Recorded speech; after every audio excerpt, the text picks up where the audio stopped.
একবার বনে খুব অশান্তি শুরু হলো।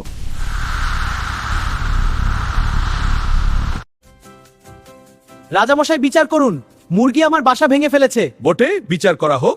সিপাইরা এদিকে এসো, যাও মুরগিকে ধরে নিয়ে এসো। সাপ আমার ডিম ভেঙে ফেলেছে, সাপকে ধরতে গিয়ে তার বাসা ভেঙেছে। আগে সাপের বিচার করুন রাজামশাই।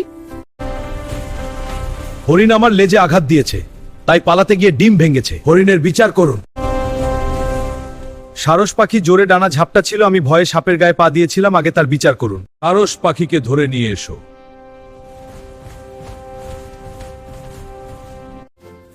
বুলবুলি আমার মুখে ঢুকে পড়েছিল, তাই আমি ডানা ঝাপটে উঠেছিলাম।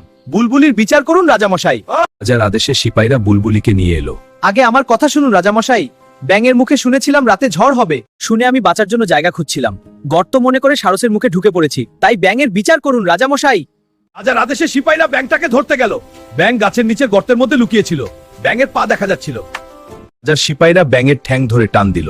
ব্যাঙের ঠ্যাং ধরে চ্যাংদোলা করে আনা হলো রাজার দরবারে। ব্যাঙ, তুমি মিথ্যা বলেছিলে কেন?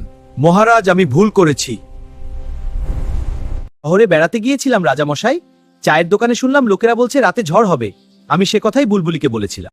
ব্যাঙ, তুমি শহরের গুজবেনে বনে রটিয়েছ, বনের শান্তি নষ্ট করেছো। মহারাজ ক্ষমা করুন। সিপাহীরা ব্যাঙটাকে কাঁঠাল গাছের তলাতে লাগলো, কিন্তু বারবার চাবুক গিয়ে লাগলো কাঁঠাল গাছের ডালে। তারপর থেকে ব্যাঙের গায়ে দাগ হয়ে গেল।